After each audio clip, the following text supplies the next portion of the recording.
Today, Good Friday, and of course, the Easter holiday weekend is upon us. And right now, with the Good Friday kickoff holiday, we are looking at no markets in New York and no active markets in Chicago as well. But a little bit later on, we will be talking to Gary Kaufman over at Star of the West to kind of get a read as to what all has been happening over the past few days. And Jonathan Dent, it's been a little tough for our boys in Chicago, at least well, maybe not the traders, but those of us that get paid based on that trade. It's been pretty tough. Started out the week pretty well. Yeah. But yeah. That's about it. Yeah, not much to say on that. No, we'll let Gary take care of that.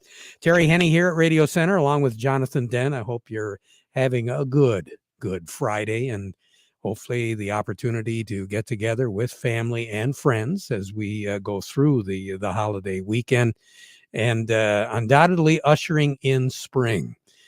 We've mentioned it a couple of times, and we'll mention it again today. It did appear as though even as long as 2.5 months ago, Jonathan, that it was going to take Easter before we really began to see some spring kick in. And undoubtedly, that's what's happening right now. I mean, we're seeing the grass starting to green up. It's had plenty of moisture. And it looks as though for the next several days, we're not going to be looking at much of anything in the way of moisture other than maybe early tomorrow morning. Mm-hmm. We'll touch on that in just a second. But temperature-wise, a little chilly. Still, yep. Right now out at the airport, they've got 35 degrees. Downtown Midlands at 35 degrees. Here at Radio Center, 36. So we're a little bit warmer there. Sunny skies all around. Very nice to see after the last few days what we've had. And calm winds. Northeast at 5 miles per hour is the most that I've got here. Yeah. So. And Bay City's coming in at 33 right now. So that northeast breeze, that's what's generating a little bit chillier temperatures right there on the Saginaw Bay. Flood warnings up, not only for the Saginaw River, but a couple of the other tributaries. All of that moisture, all that rain's got to go somewhere. And a little bit further to the south and east of us, Cass River, that's where they're getting flooding there. The flood warnings are up. And Saginaw River and the Flint River and the Cass River all looking at flood warnings until 8 o'clock Sunday morning. And Saginaw River, you got to have a lot of water to get that up to flood stage, if not higher. And we're going to do it without too much difficulty at all. What are we seeing? Well, the tributaries, they're draining out rather rapidly. And, of course, the fields out there, we've talked about this before. Farmers have invested a lot of money in field tile for drainage just for this particular reason alone, to be able to allow them to hopefully get in a wet spring, get in as soon as possible. Soil temperatures, we haven't talked about that since, last fall? Yeah, no, it's been a while. Soil temperatures at the 2-inch level, we're seeing some pretty steep rises overnight. And, of course, with all of the moisture, rain, very warm rain, as a result, those soil temperatures have been jumping about 3-4 degrees here over a 24-hour period of time. So that's the reason why we're also seeing the grass beginning to green up a little bit. We're seeing those wheat fields that a week ago, according to the Michigan report that we had, it indicated that the wheat across the state was pretty much dormant yet. But I think we're really seeing a turnaround on that just within the last few days. And the wheat fields are really greening up nicely. And where we had quite a bit of water laying in the fields, we're not seeing that right now. The water seems to be going down.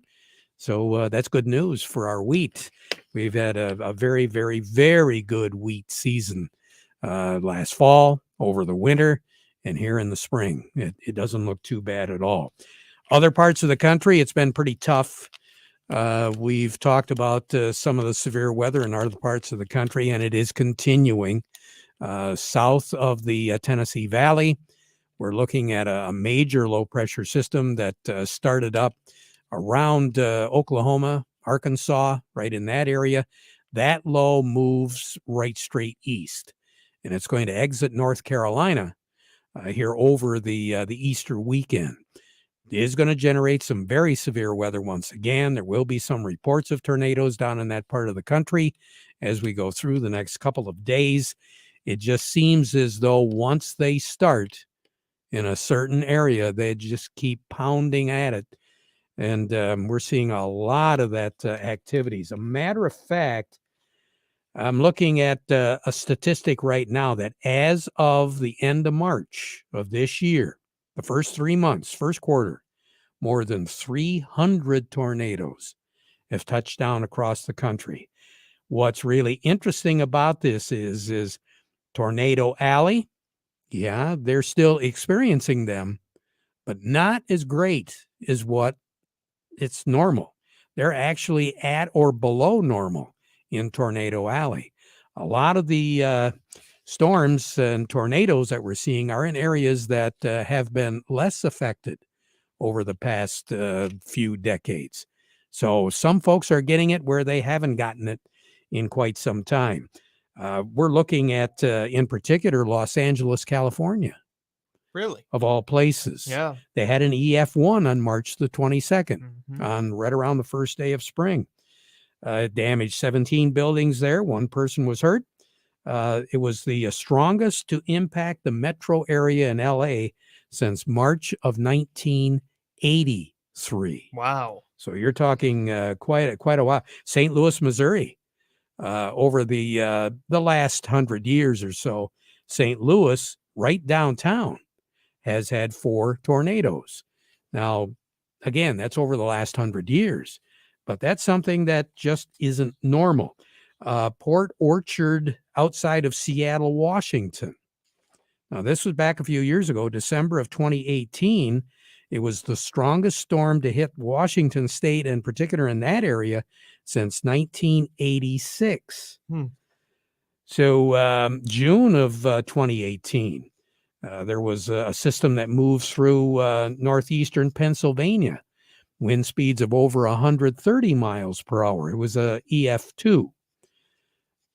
That struck at night, which was even worse because you just don't get tornadoes in that part of the country. No. They did, and they got it at night. In the first week of April of this year, one person died after a rare and historic EF3 tornado ripped a 14-mile path of destruction through Delaware. You just don't get tornadoes in Delaware. As a matter of fact, we've got states where you just don't get tornadoes, but in the last few years, they have. Alaska. Really? Yeah. They don't get them. Huh. Hawaii doesn't get tornadoes.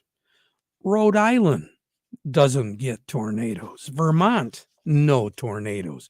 New Hampshire has picked up 1 tornado in recorded history. And Delaware, 1. And that was the one that we just talked about. Now, states where you do get a lot of tornadoes: Texas, Oklahoma, Kansas, Mississippi, Alabama, and Illinois. Usually that's where you hear the tornadoes.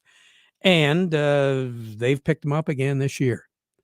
But other than Texas, even Alabama, with all of the death and devastation down there, they're not above average this year when it comes to the number of tornadoes hit. But in some spots, we've picked up tornadoes that we just haven't seen over a number of years. So very interesting weather phenomenon. And it does appear as though the weather is now beginning to transition, because all of next week, Jonathan, I'm looking at temperatures hovering around 70 degrees. Matter of fact, right now, for the first 4 days of next week, the coldest day is going to be Monday. And we're looking at 66 for a high on Monday. We should be at 52 this time of the year. Tuesday, 72. Wednesday, 76. Thursday, well, we're saying 78, but I got a funny feeling we're going to see some 80s around the state. And all through this period, very little, if any, precipitation is in the forecast, day or night. And the nighttime temperatures are really going to start to pick up as well. 46 for a low on Monday night, 52 on Tuesday, 56 on Wednesday, and 58 on Thursday. So pretty mild temperatures for this time of the year. Incidentally, we didn't have a chance to talk about this, but the record amount of snowfall in the month of April here in the Great Lakes Bay Area was set on April the 2nd and April the 3rd of 1975. And I think some of our listeners very possibly remember that because we picked up over 14 and a half inches of snow over those 2 days in 1975. Wow. Haven't seen it since. Yeah, no. Yep. Don't want to see it ever. We haven't seen it since. Just don't want to see it. And precipitation on the record amount of precipitation on this date was set in 1995. We had 3 1/10 inches of rain on that day. So if you think you picked up quite a bit of rain over the last few days, you did. And really, with the 2 big systems that went through, we have a number of locations that picked up more than 4 inches of rain, heavy downpours. But to have 3.1 in 1995 in one day, that's a little too much to handle. What we had was spread out over a couple days, but to have 3.1 inches all in 24 hours, that's quite a bit. That's a lot of rain. Record high in the state is 81, set back in 1991. And tied in 2021. The record low 12 set back in 1982. A year ago today, 45 was our high, 36 was our low. Temperature 45 today, 30 for a low tonight. Tomorrow, mostly cloudy skies until late in the day. If there is going to be any sprinkle activity, it'll be in the northern 2/3 of the lower peninsula. 51 is our projected high for tomorrow, 35 tomorrow night, as things begin to clear off. And then Easter Sunday, mostly sunny, 60 for a high, 38 for a low. And the much above average temperature trend is going to continue all the way through the 20th of the month. More on the weather as we go through the broadcast. Standing by very patiently is Gary Kaufman at Star of the West. But before we get to him. Before we get to him, markets are closed today. I think we should throw out there.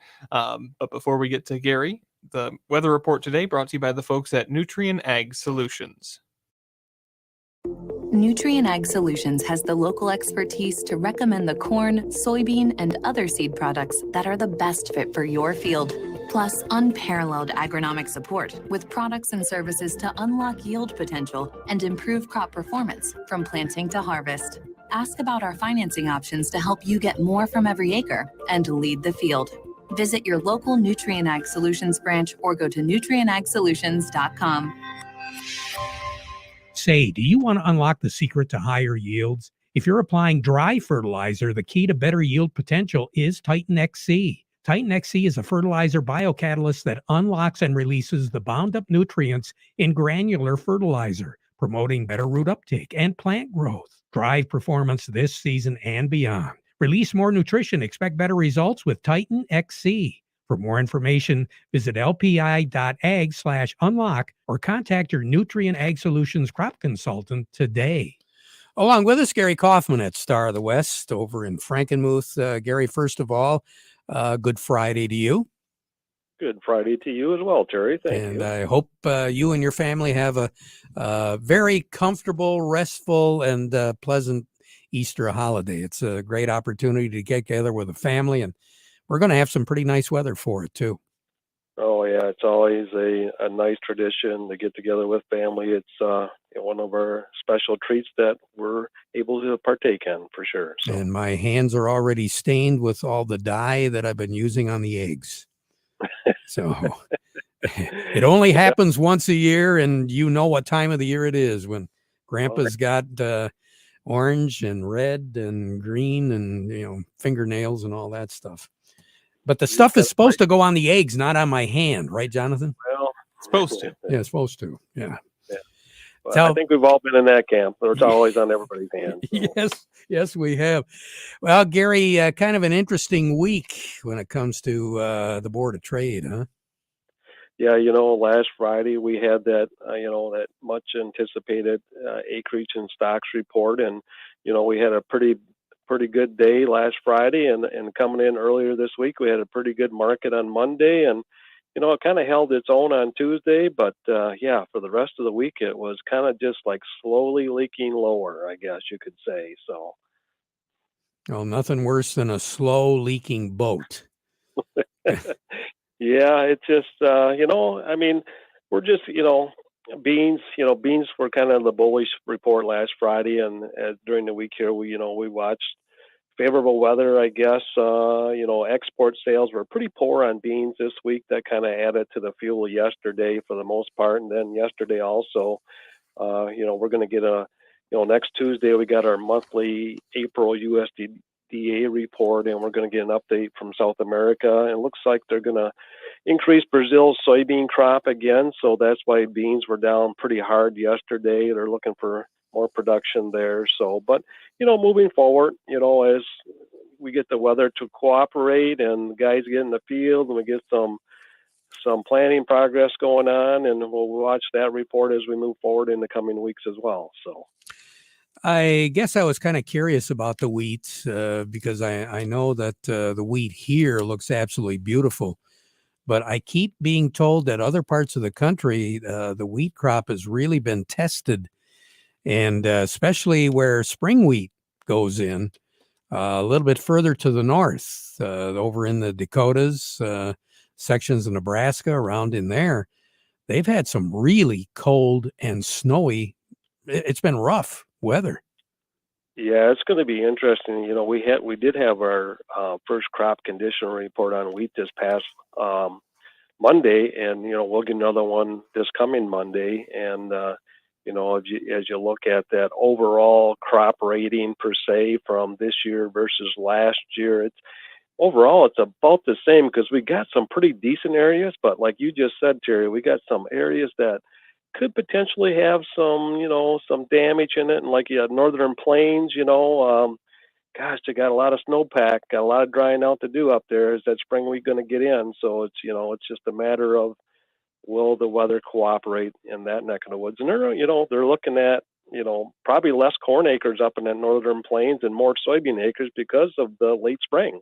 So, and you take a look at the 6 to 10 day outlooks, the 10 to 14 day outlooks, where we're talking above, if not much above average on the temperatures. They're not getting that over there. They're still at or below temperature wise in these long range forecasts. So what are we talking about? We're talking moving into the tail end of April, and they're still going to be pretty cold. Yeah, it's definitely, you always look for potential market movers, and that northern region, it could be one this year, but will some of the other regions, the Central Belt and the Eastern region, kind of nix it, they all kind of balance out. But yeah, it's going to be interesting to watch for sure up there. Driving around the countryside, seeing all the ditches half, 3/4 full. And I made the comment during the weathercast that, boy, the wheat is really greening up. Yeah, it's I think it's starting to come out of dormancy. We haven't, because of the wet weather here, it's been pretty soggy. We just got a few isolated areas that we top dress, put some nitrogen on, but we got a long ways to go, and it looks like next week we're going to have an opportunity to do some more top dressing on our wheat. And yeah, I always pick out a couple fields and kind of watch them. And yeah, last couple of days, Terry, boy, it's really greening up. So, well, if the wheat fields are looking good, so's the lawn. Yep. Better sharpen those blades. I was just going to tell you, you better sharpen the blades on that. Yep. It won't be possible. So. Gary, have a nice weekend. We'll talk to you on Monday. All right. Sounds good, Terry. You as well. Thank you. Gary Kaufman over at Star of the West. Market Report has been brought to you by Market Report brought to you by Schaefer and Beerline in Frankenmuth. Are you ready to upgrade to a new Ram truck for your family farm? Now is the time to order your new Ram 15, 25, or 3500. So you should see the folks at Schaefer and Beerline in Frankenmuth, the Great Lakes Bay's certified ag dealer. They specialize in all models of new Ram commercial trucks and vans, and ordering is the way to go. You can buy with confidence from Schaefer and Beerline in Frankenmuth since 1852, where family and service sells cars. Also by Thumb Bank, they've been serving agriculture for over 125 years with 2 locations in Bay City, also Cass City, Caseville, Pigeon, Bad Axe, and Marlette. Thumb Bank, where relationships are built on trust. Who do we have on the docket now? We're going to head over to Maple Hill Nursery now and talk with Chuck Cervinsky. I'm sure, Chuck, you've been keeping an eye on the weather too, haven't you? Oh, and it's lovely. We love the sunshine and the rain, and next week those warm temperatures are going to make everything pop. Yeah, we just got done talking about sharpening the mower blades. You got a little hint or two about those lawns. Yeah, right now we're getting some calls on moss in the lawn, and it's a fairly common problem, but a minor problem in the lawn. Very easy control. It's caused by several things: low fertility, compacted soil, shade, restricted air movement in the soil, and excessive moisture. And if it's not controlled, it can really destroy a lawn over time. And you really need to figure out what conditions contributed to the infestation of moss and base your corrective action around that. And there's several things that you can do to help prevent it and control it. You can maintain a little higher mowing height during the summer, and that improves your turf vigor and competition against moss invasions. You can fertilize the lawn to encourage more aggressive turf growth and help crowd out the moss. You can also do a soil test to see what the soil may be lacking.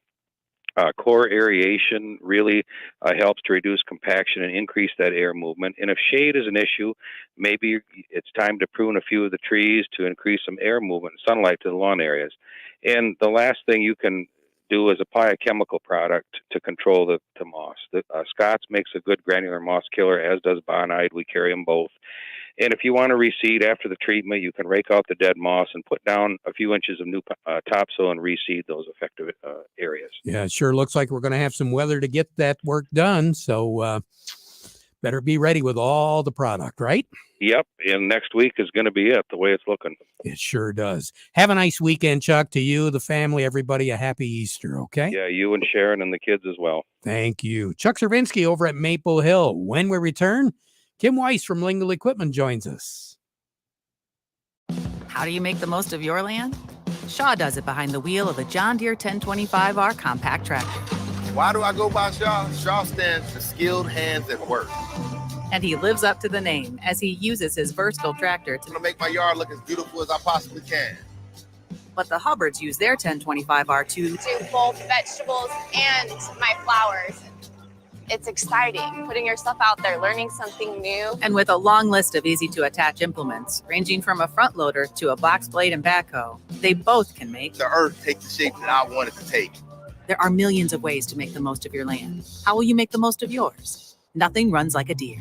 Get a 1-Series tractor for just $130 per month at your John Deere dealer today.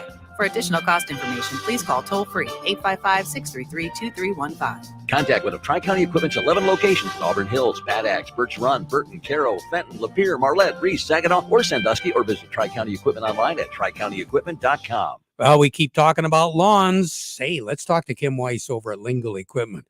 Kim, you know, there's nothing better than to get a lawn job done quickly. And you guys have got the solution with those zero-turn Kubotas. Yeah, Terry, good morning. You know, you drive around the countryside, there's a lot of your producers that have some pretty big yards, some pretty big lawns. They got buildings, they've got grain bins to mow around, and one thing that they don't have a lot of, and that is time.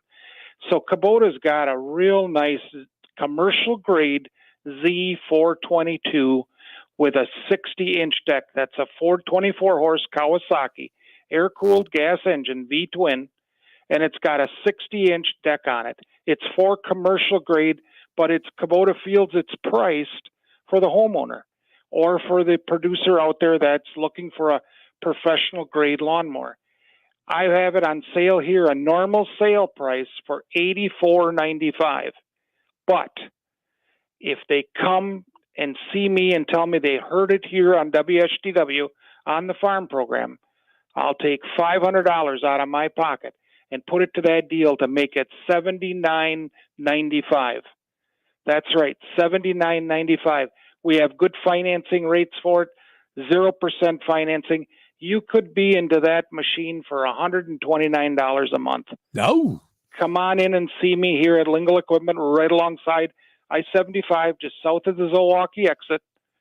Or you can give me a call at 989-754-7801, or send me an email and I'll send it back, the information back to you at k.weiss@lingle1.com. The nice thing I like about those wide decks on the Kubotas is they mow smoothly. You know, Yes. when you get that big section there, you know, you get a little uneven cut.